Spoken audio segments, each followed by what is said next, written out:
Thank you so much for joining us today, and a special thank you for Dr. Jeffrey Crean. We're so glad you're here, and I guess take it off if you're ready. So.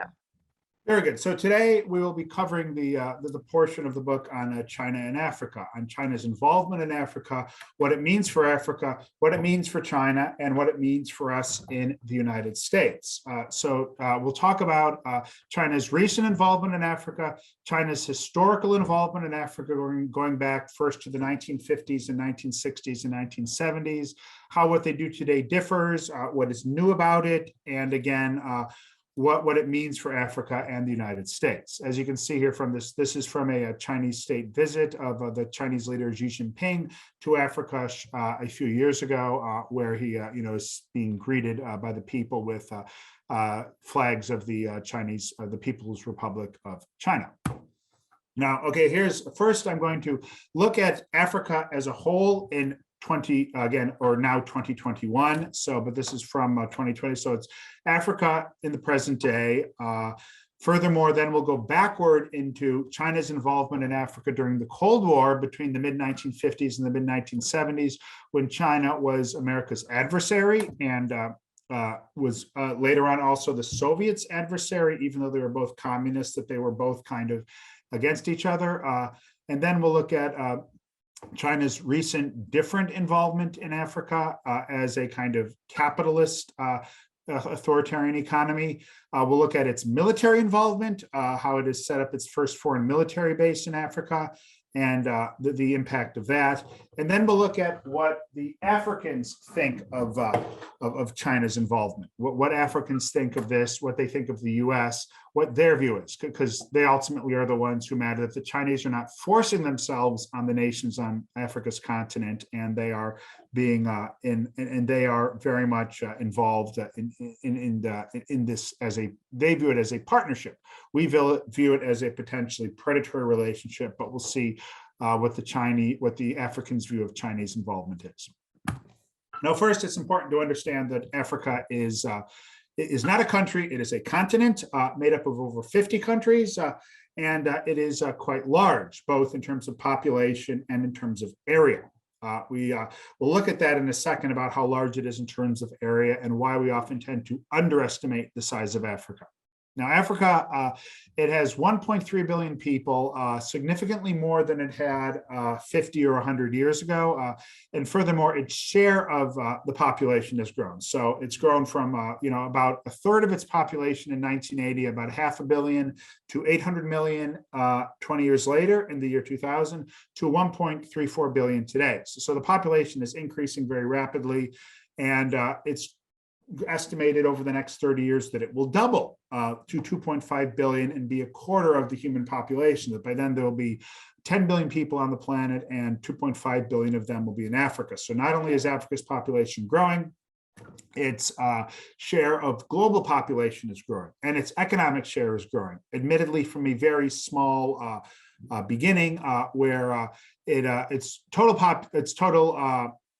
GDP of the entire continent, of all the countries of Africa, is about 2.5 trillion, compared with US and China, each are 8 times that, at about 20 trillion. So the economy is very small, but it's growing very quickly. And as the population grows, and as that larger population becomes wealthier, that will have an effect. Just in terms of Africa's largest nations, its most populous nation is Nigeria, which has 200 million of Africa's 1.34 billion currently, and the estimated population of Ethiopia, the next largest country, is about 100 million. And we'll look at Ethiopia's involvement with China and its close involvement with China in particular in a few slides. So this shows, this is the usual Mercator projection that is used by maps in the US and Europe, map makers, and has been for about for several centuries.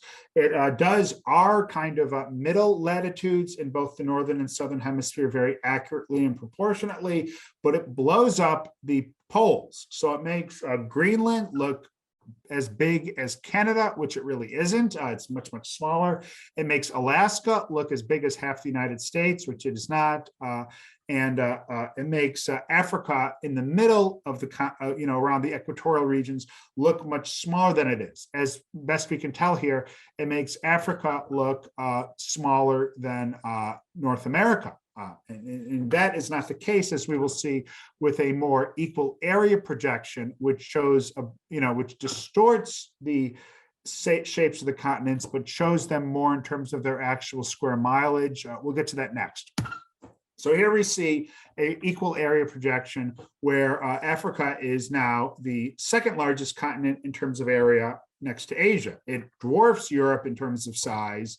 It is bigger than South America. It is bigger than North America. We can see that here. So we can see how large Africa is.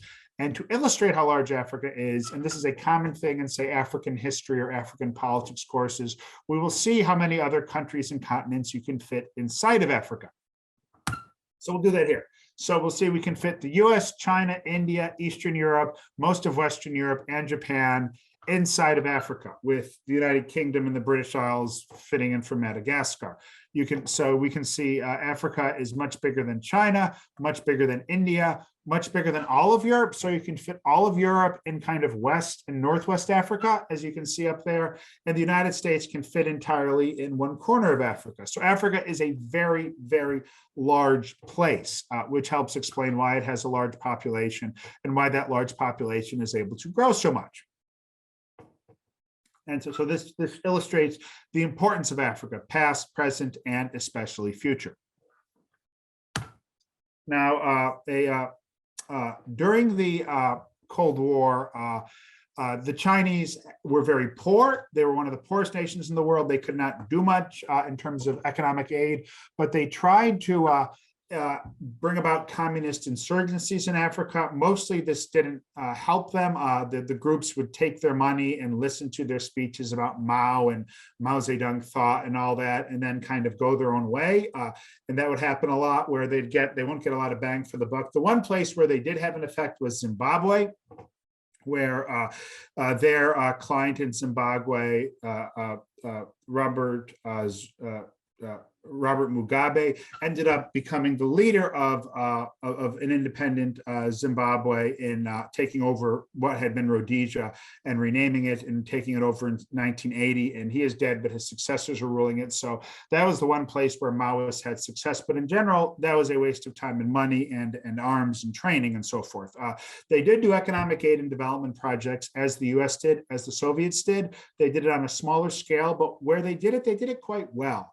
In part because whereas the American and the Russian aid workers and engineers would kind of come and build a dam and then stay off in the city and live in their own little compound with their own little amenities, the Chinese would go to the African villages in places like Ghana and Mali, and they would work with the people and they would live with the people and they would share their hardships. And so though they didn't achieve much, what they did achieve, people liked and valued. The one big project they did, as you will see in terms of public works, is they built a railroad, what is known as the Tam-Zam Railroad from Tanzania to Zambia. So Zambia is in the southern central region of Africa. It is north of Zimbabwe, which in the 1970s was ruled by its white minority and called Rhodesia. And at that point, Zambia is very rich in copper. It was rich in copper then. It is rich in copper now. It's its leading export. And the only way to get it out was by railroad through Rhodesia, right-run Rhodesia, and white-ruled South Africa, which they didn't want to do. So they wanted to get it out another way, through black-ruled Tanzania, and the Chinese built the railroad from the copper fields of Zambia to the port of Tanzania on the southeast coast of Africa.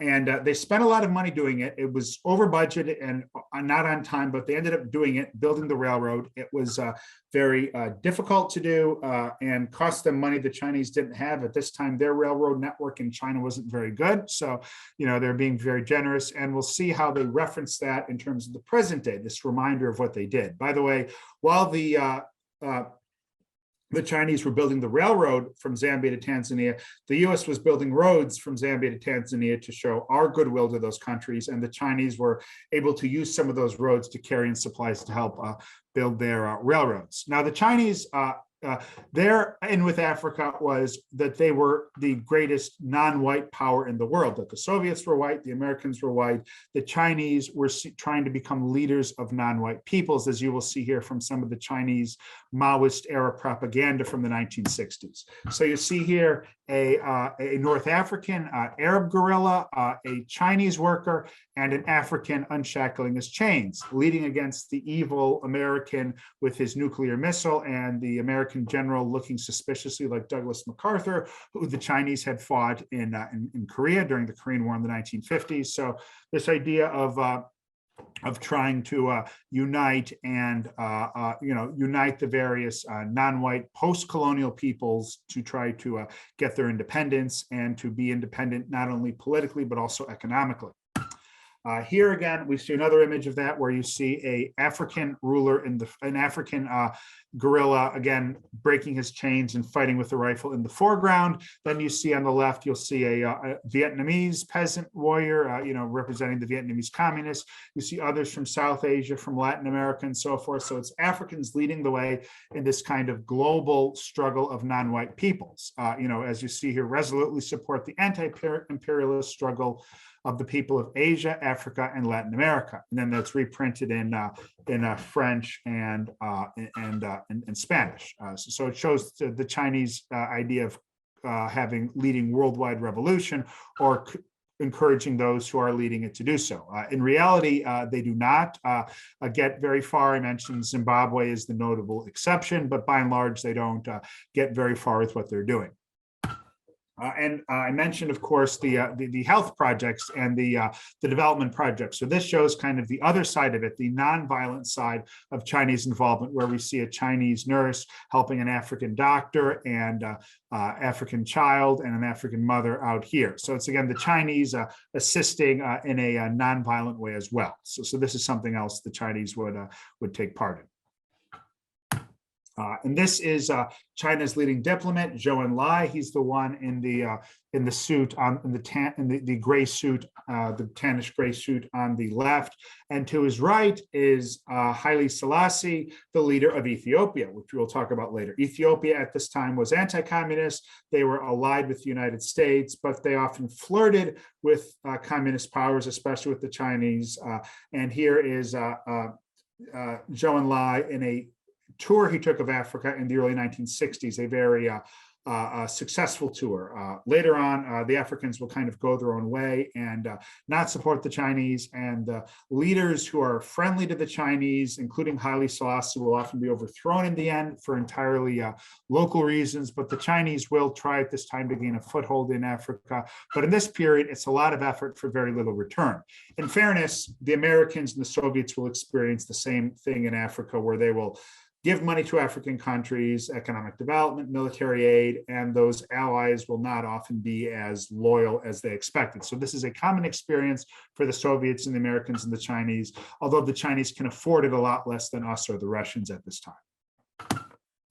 And this is Mao. A lot of Chinese would also roll out the red carpet for African leaders. So they would, if the president of Ghana came, Kwame Nkrumah, they would get 250,000 people lining the roads from the Beijing airport to the Chinese Communist government compound, so downtown. So they would, and this is you see the gentleman there on the right next to Mao Zedong is the Chinese leader, is the leader of Tanzania, Julius Nyerere. Julius Nyerere is the closest Chinese ally at this time. He is not a communist, he is a socialist, but he is sympathetic to Chinese methods. He is sympathetic to Mao Zedong. He will rule Tanzania throughout the 1960s and 1970s. That is the reason they built the railway from Tanzania to Zambia, the Tanzam Railway. There's a connection there, but he is the one that is the closest ally of the Chinese at this time. And it is no coincidence that when Xi Jinping becomes the Chinese leader in 2013, the first place he visits in Africa is Tanzania to try to renew these ties.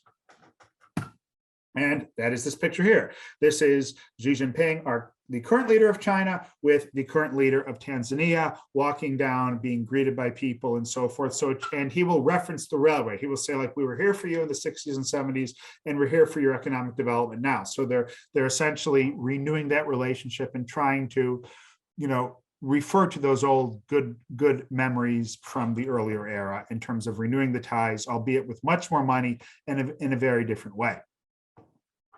And so China now has deepening and economic involvement. Its trade surpassed U.S. trade with Africa in 2009 for the first time, and is now quadruple that of U.S. trade. So it's 4 times U.S. trade. China's investment is double what the U.S. does in Africa.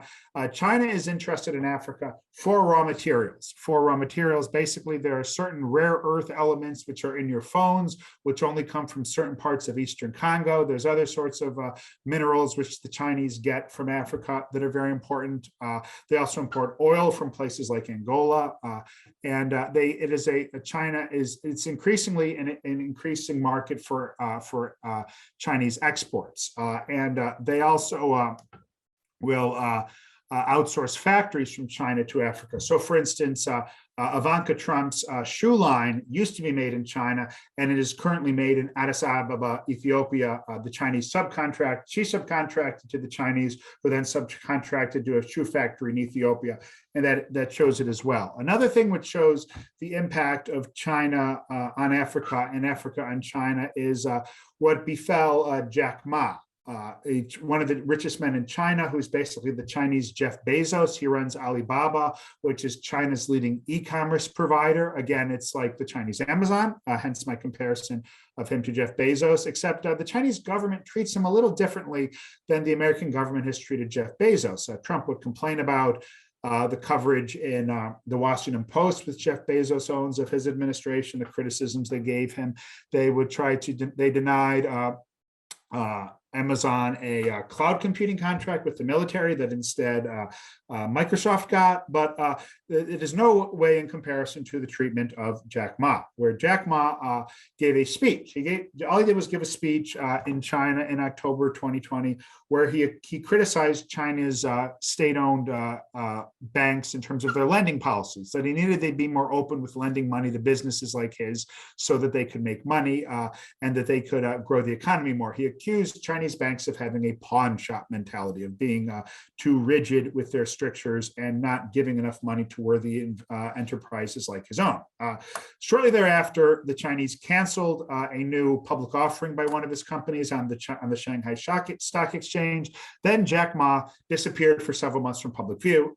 And was only found out about this in January of this year in 2021, where it was found out because he was involved in basically a Chinese reality show, which is a Chinese Shark Tank, where it's called Africa's Business Heroes, where he goes to Africa and he interviews various business executives, up-and-coming middle managers who want to be tycoons and entrepreneurs, and he picks one of them to be to work for him. So it's kind of a mixture of Shark Tank and The Apprentice. And the reason this became known is because when the episode aired in China in January, he was not on it. So that's how we knew he had gone, that the Chinese were cracking down on him. So it shows both the impact of China on Africa and the connections between the Africans and the Chinese. He eventually came back and said he's okay and so forth, but it appears the Chinese were showing that even one of the richest men in the country can be brought to heel by the government for even the mildest of criticisms. One of the things China's leader Xi Jinping is trying to do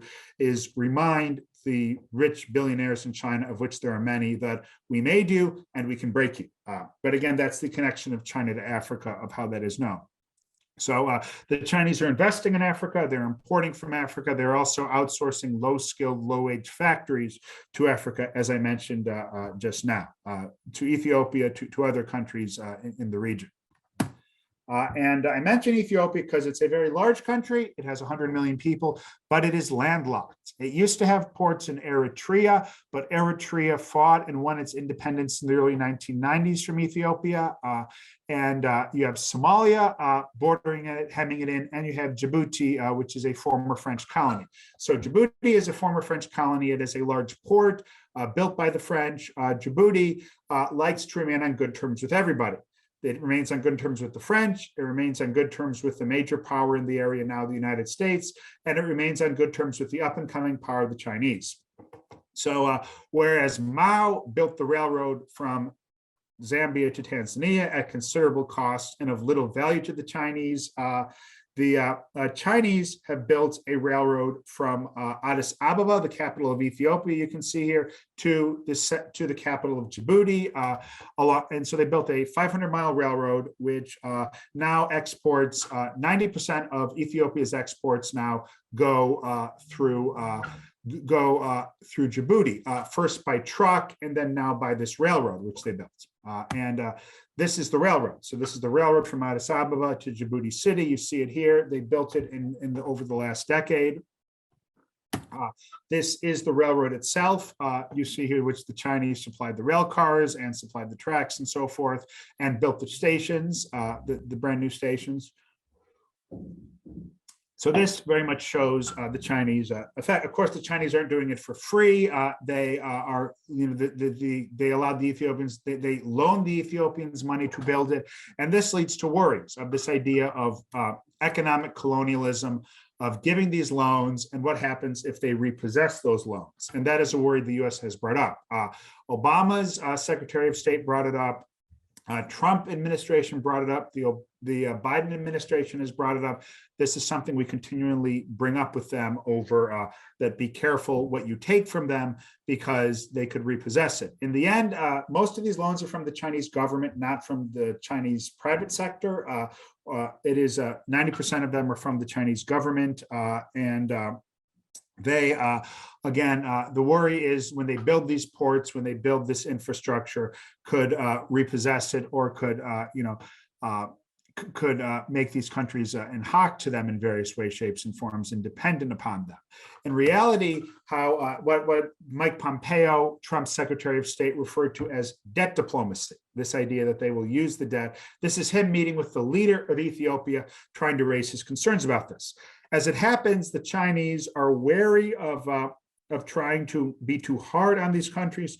So when countries like Ethiopia or Djibouti fall behind on the loans, they'll often roll it over, assign lower interest rates, allow refinancing and so forth, because they don't want to give themselves too bad of a reputation.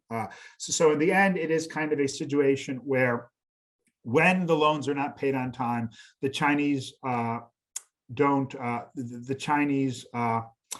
suffer and the Africans suffer as well. But by and large, the Chinese are not really using this in the full predatory way because they want these countries to be their friends and they don't want to push them around too much because the US is also involved as well. So the Africans are able to a certain extent, play the Chinese off against the Americans and get goodies from both, as you will see. And Ethiopia and Djibouti are a very good example of that because China in 2017 set up its first ever overseas military base in Djibouti, next to the American base and down the road from the French base. So Djibouti is playing all sides of this. They have a very large American base where there are 4,000 American soldiers. They run the drones, which fight al-Shabaab and other al-Qaeda affiliates in Somalia, neighboring Somalia. So the US is using Djibouti as a major base. It's also our major base in the Horn of Africa, which relate to our bases in the Middle East, in Qatar, Bahrain, and in that region, and Kuwait. And so they are allowing all different, nationalities to set up bases there who want them so that they can benefit, obviously with the leasing fees and stuff from all involved. So the Chinese insist this is merely connected with their economic involvement, that they're not looking to establish control over these regions. But by and large, again, Djibouti is a good example of a very small country. It only has 1 million people trying to benefit from all this interest from all the great powers in the world, both the Chinese and the Americans. The American base there goes back to roughly around after September 11th, where it's an important resupply base for our military actions in Iraq and other places, and the Chinese base more recently. The Chinese had been involved in the region in combating piracy, combating Somali piracy, alongside the United States in the late 2000s when that was a major issue. The Chinese connection, by the way, with East Africa goes back, at least in a very small way, to the 1400s, to 600 years ago. The Chinese sent, about 80 years before Columbus sailed, and before Columbus got to America, and before the Portuguese got to India and China. The Chinese sent ships around Malaysia, around what today is Singapore, to India and to the West African coast, to Somalia and to Tanzania, where they exchanged porcelain for certain products. Among other things, they brought back a giraffe to Beijing. So the Chinese have these connections, very tenuous connections going back 600 years, but they're now kind of reestablishing them. Zheng He, the admiral who led those expeditions in the 1420s, he is now kind of the great legend in the role model for the Chinese Navy as it travels into the Indian Ocean, into the Arabian Sea, off the East African coast to its present day. So they see this in their way as a refilling of their old destiny, but in many ways it's entirely new. This economic investment and the military investment is very new. But to the Chinese, they see it as the beginning of something great.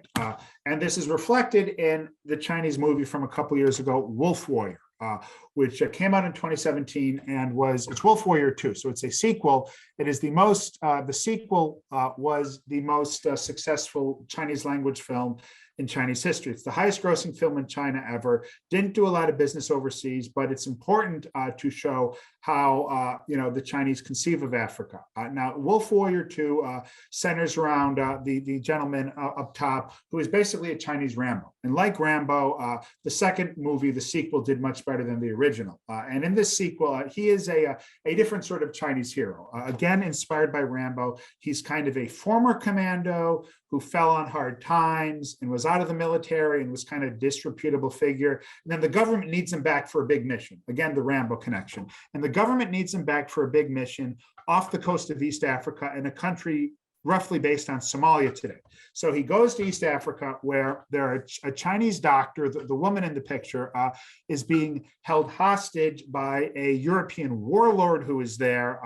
Who is the white gentleman on the right, a European warlord who is there, who is leading African mercenaries, who is kidnapping Americans and is also kidnapping Chinese. The Americans are unable to do anything about it. So in comes Mr. Wolf Warrior, leading a Chinese commando force that rescues these foreigners, rescues both Europeans and Americans and Chinese, and does his job. And it shows that this idea of America supposedly receding in the world, China advancing and increasing its position in the world. So it has an influence. It very much reflects how the Chinese see the future shaping up. And it's no coincidence they chose East Africa, the Horn of Africa, as the site of this fictional story. And again, it was hugely popular in China, the most popular movie there ever.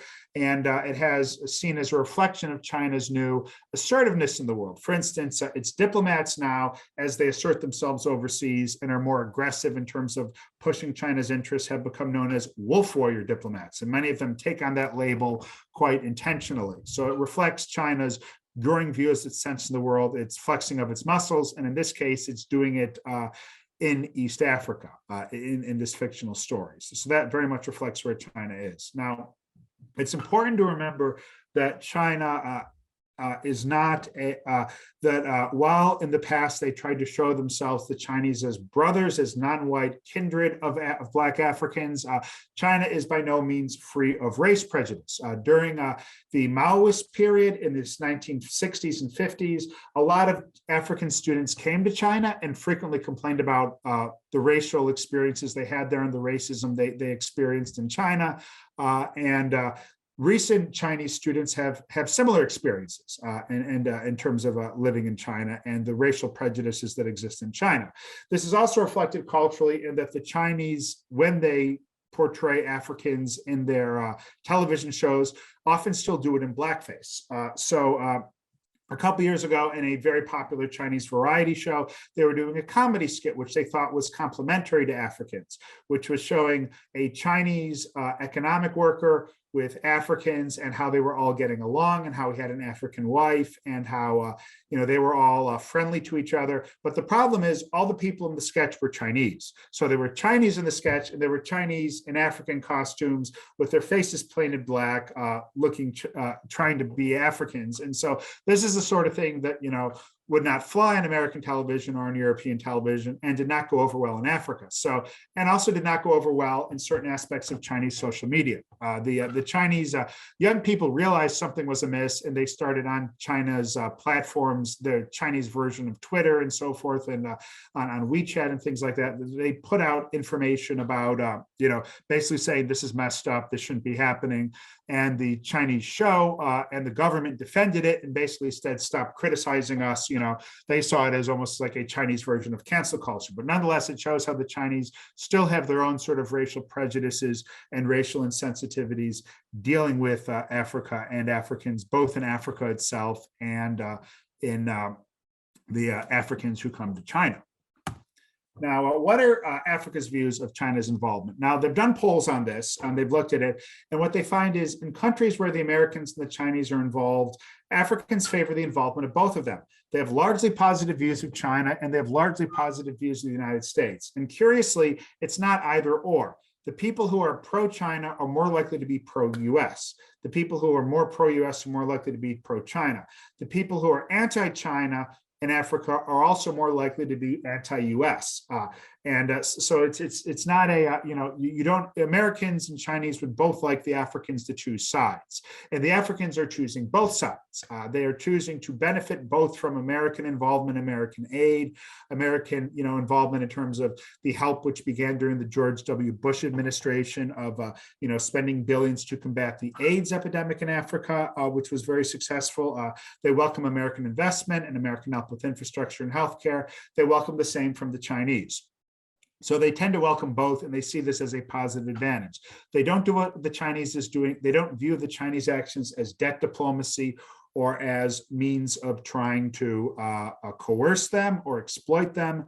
And so therefore, that's important for us to understand. It's important for us to understand the African point of views on this, and the idea that we should not lecture them, should not be too condescending towards them. They are aware of the dangers of Chinese involvement, but feel they can handle it just fine and welcome the involvement of both countries. So as the US goes forth and tries to gain favor in Africa, invest more in Africa, have military alliances in Africa, America now in the past decade has set up an Africa Command where we have forces fighting Islamic terrorists in places like Mali and in Chad and other places. It's important for us to understand that you asked that they view us both favorably and to take their views into considerations as we get more involved in the continent and as the Chinese get more involved in the continent. And that is important. That is where I will conclude. And with that, I have finished the presentation, and I will unshare the screen and now take your questions. So here I am. Let's get the screen back, and I hope you enjoyed the presentation, and I look forward to your questions. And here I am again in the full screen. All right, Dr. Crean, can y'all hear me? Yes, I can. Okay, awesome. So those of you online, feel free to unmute or chat your questions. And those that are here in the room, I have a stack of note cards already that people have given me. And also, you're free to come up to this laptop and actually have a little bit more interaction for sure. I think I can turn on the handheld mic and bring it to you if you really don't want to come up here. And I think Dr. Crean would be able to hear us. So we can always try that as well.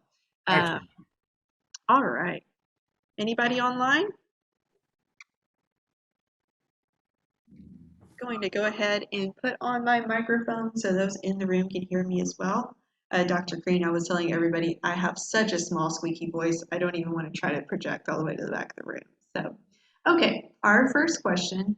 In 1949, when the CCP took over China, they stated that within 100 years, they intended to be the dominant economic, political, and military power in the world. What is your current assessment? Are they on target to meet these stated goals?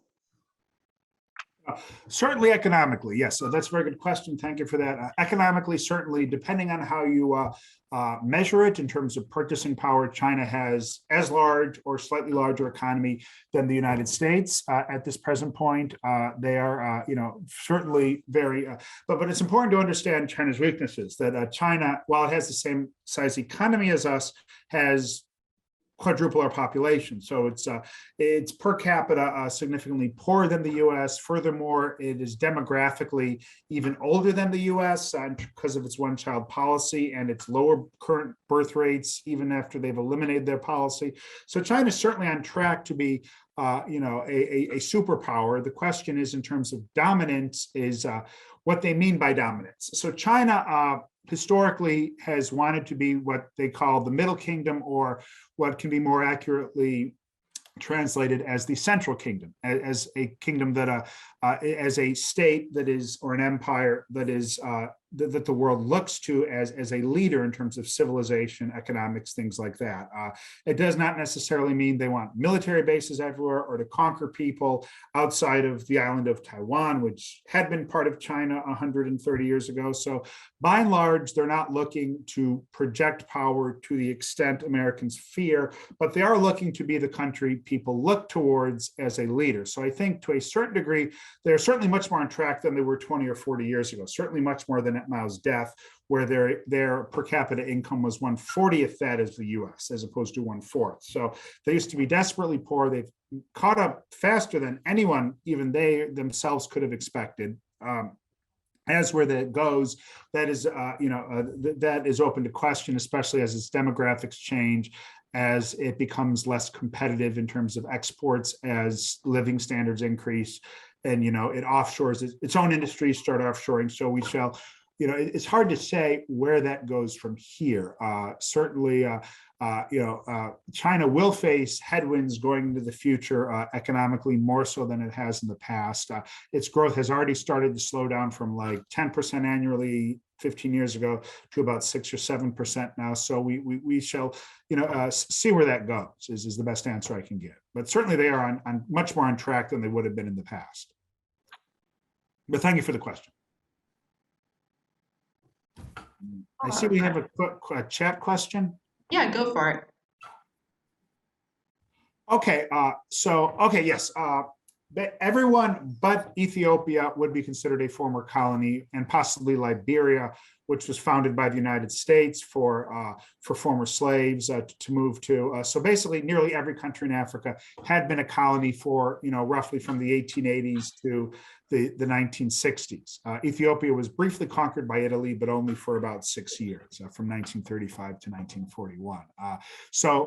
Often those former colonial powers will hold a lot of power, especially a lot of influence, especially the French. The French believe in what they call Franc-Afrique. Their European colonies in much of West Africa, they want to, especially the sparsely populated ones, they will militarily intervene when needed against, terrorism, other sorts of internal troubles. They will have they will have economic and cultural influences on those places, especially where people still speak French. So they have a certain involvement, though economically it's less than it used to be. So economically, China-US kind of dwarfs that. But they still do have a certain cultural influence in terms of the elites having, been educated in those countries and looking to those countries to a certain degree. So in places where, in those, France especially, Britain to a certain extent, will have involvement in their former colonies. The other colonists somewhat less so. But that will that does play a role, although in terms of investment, in terms of the vectors on which China is competing, less so.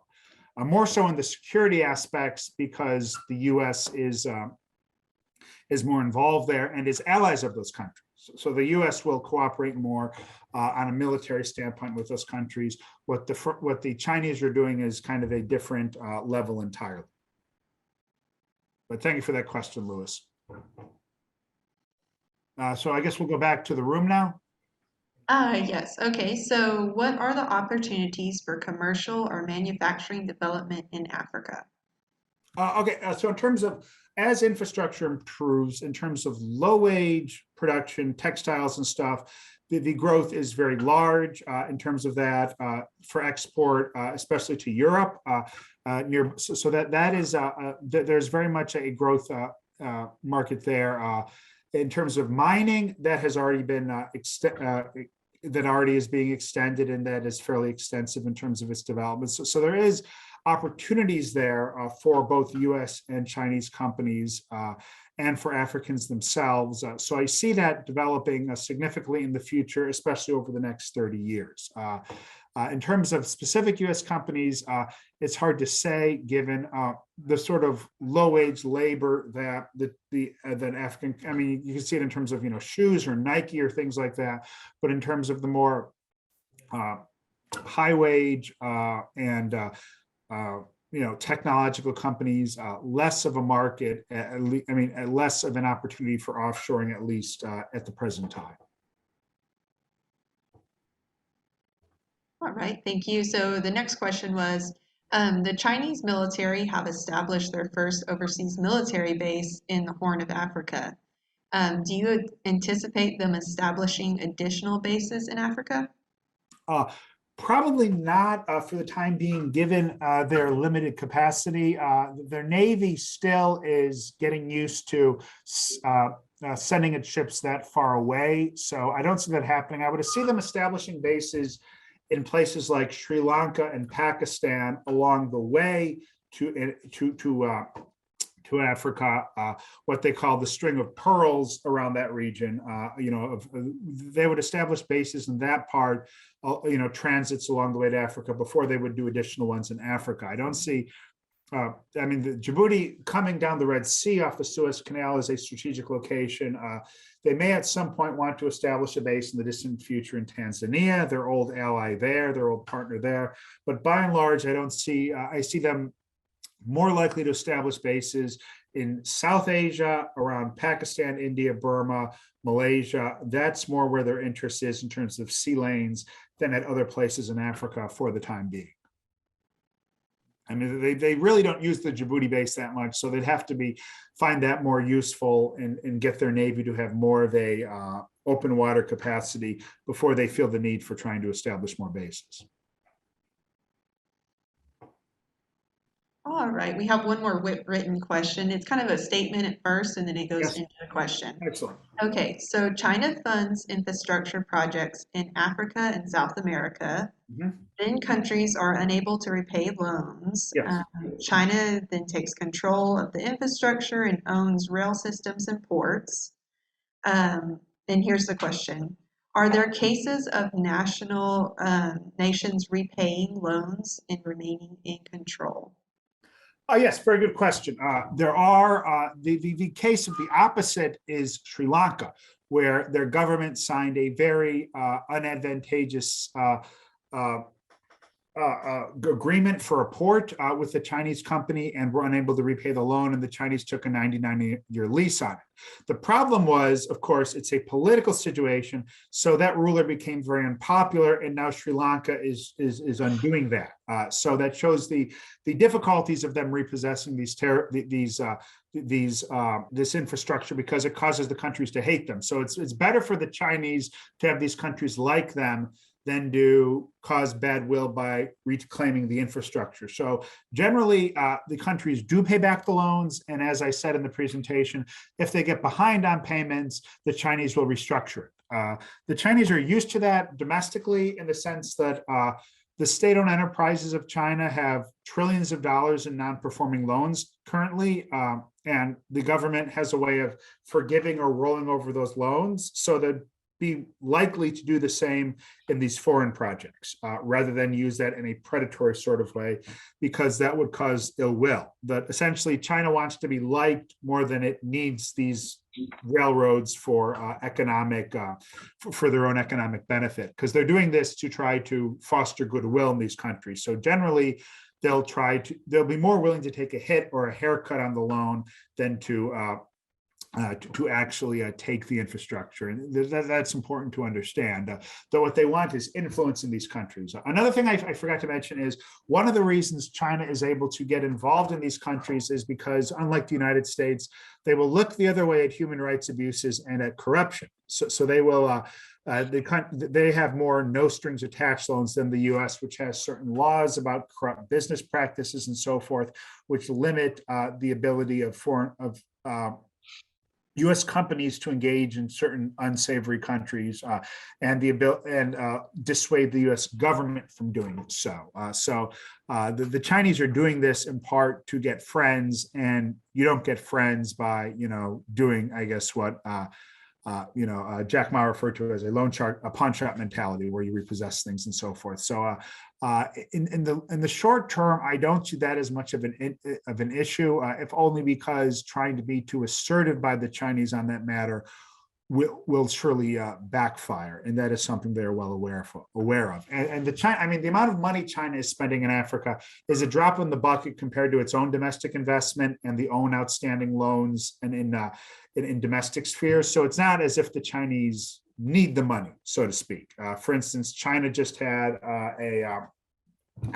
what had become the world's largest real estate company go broke, and they're unwinding that now. So China's domestic, its debt situation is much more crucial to them than the loans they give overseas. And as I mentioned with the Tamzam Railway and other things, China, as well as the US and before that Russia, in the Soviet Union, had a long history of dropping money into places like Africa and also Latin America and getting very little in return. So often, and the Africans are aware of this. So that I see as more the result than them trying to make sure they get all their money back, every last cent on time, in these terms of investments and loans. So that'll be my answer on that. All right, anyone else online or in the room? Do y'all want to have any follow-up questions? Oh, here comes one. Perfect. Hello, sir. Hi, doctor. Good presentation. Really appreciate it. Thank you. So I get the impression that the Chinese are very pragmatic when it comes to economics. Mm-hmm. They'll borrow the best of whatever economic system is out there, to include capitalism.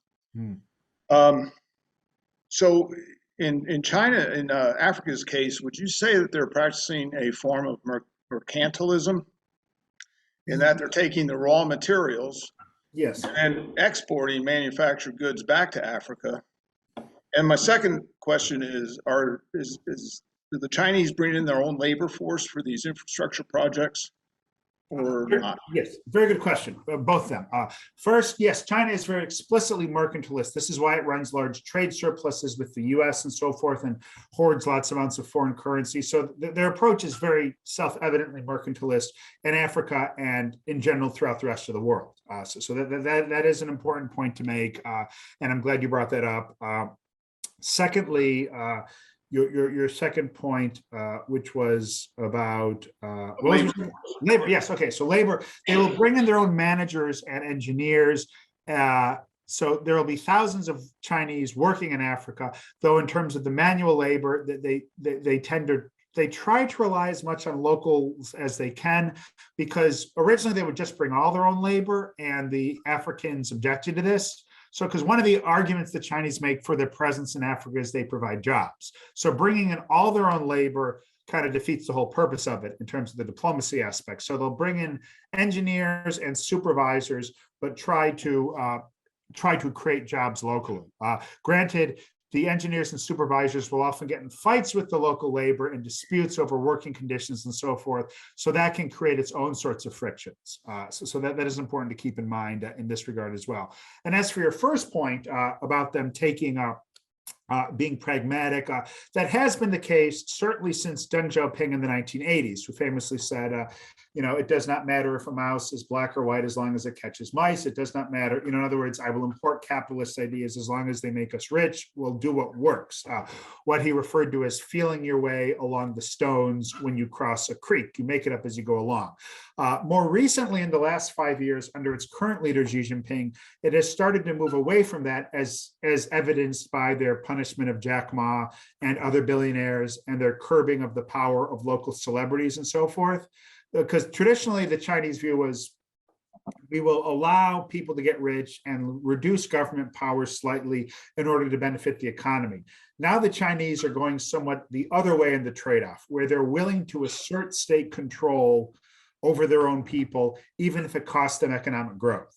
So that they are starting to be more kind of in ways which could hurt growth in order to make sure the state monopolizes power. Or more communistic. Yes, exactly, more communistic. More communistic, as Xi Jinping is very open about, and trying to control, we made you, we can break you, trying to emphasize that. You see this often in symbolic ways, like the Chinese trying to cut down on teenagers engaging in gaming and playing video games, saying you can only play video games 3 hours a week and you can't play on school nights. I don't know how they'll enforce this, but stuff like that, where they're trying to keep outside cultural influences out of the country, and also trying to increase the government leverage over the economy, even if it hurts the economies. So that is one thing that China has changed in the last couple of years. We'll see how that develops and how that, if and when that backfires. You also see that culturally, shortly before the video game thing, the Chinese government announced a crusade against what they called trying to remember the term of it. It roughly translates as fancy men, the idea of kind of effeminate men on television. This had to deal with the issue of the rise of K-pop, of Korean pop music, which has become popular around the world, including in the United States, with BTS and other groups having with them having #1 hits and other groups gaining popularity. The same thing has happened long ago in China, and you'll have groups in China copying the Korean pop sound, and especially the Korean pop look of kind of more effeminate, skinny, kind of androgynous looking men. And now the Chinese are trying to cut down on that because they see that as against kind of what they see as their kind of, hurly-burly, image of what they want the proper socialist man to be, so to speak. So they are getting more, but they are starting to interfere more and become kind of less pragmatic and more about state ideology and state power and so forth. And hence, they're also cracking down on movie stars and making the movie stars beholden to the state, because they have, tens of millions of social media followers, so they can perhaps be independent in their own ways. So they want to, in many ways, make everyone dependent on the state, in a more communist Maoist sort of way. So we'll see where that goes, and how that, I don't know how that will impact their plans in Africa, but that is a way that their government is going versus where it was 10 or certainly 20 years ago. Very interesting. Yeah. Thank you. Yes, thank you for the question. Flexing their muscles. Oh, sorry, I didn't mean to. Yes, thank you for the question, and that was very, yes, but China is definitely mercantilist in terms of having a trade surplus and importing raw materials from overseas and trying to export finished goods to Africa and other places, which has caused distortions in their economy, because the government will keep the money, and this is in part why they have a lot of bad investments and non-performing loans domestically, because it will distort, they have all these hordes of money lying around, and they'll often spend it in unwise ways. Thank you very much. No problem. Thank you for your question. Dr. Crean, did you happen to see that last question online? Bottom line, is China good for Africa? So far, yes. In the future, it remains to be seen. But China certainly is good for Africa in terms of, supplying jobs. On the balance, is good for Africa. Certain things it does in terms of exporting raw materials and environmental degradation, it can be bad. So there are certain bad parts of its connection with Africa in terms of how it doesn't, how it in some ways also supports dictatorships and discourages democratic reforms. But it also, I think, encourages economic growth and so forth. So there are certain bad aspects, but I think for the time being, the good outweigh the bad, at least slightly. But we'll see how that comes and down the line in the future. Because China will deal both with dictatorships and democracies. It doesn't care. But as Africa becomes more democratic, and as both in terms of the democracies being less authoritarian and in terms of authoritarian countries having elections, we'll see how China reacts to that in those regards. Thank you so much. This was wonderful, and we would love to have you back again sometime. So maybe we can make that work. I'm sure China will Yes, continue to be a I'll be topic. doing great decisions again locally in 2022. So when you guys get to it, I'll be happy to participate again. Wonderful, great. Well, thank you so much. We appreciate you, and we hope you have a wonderful week. We So, hope you do too. Thank you. all right, thank you. Bye-bye.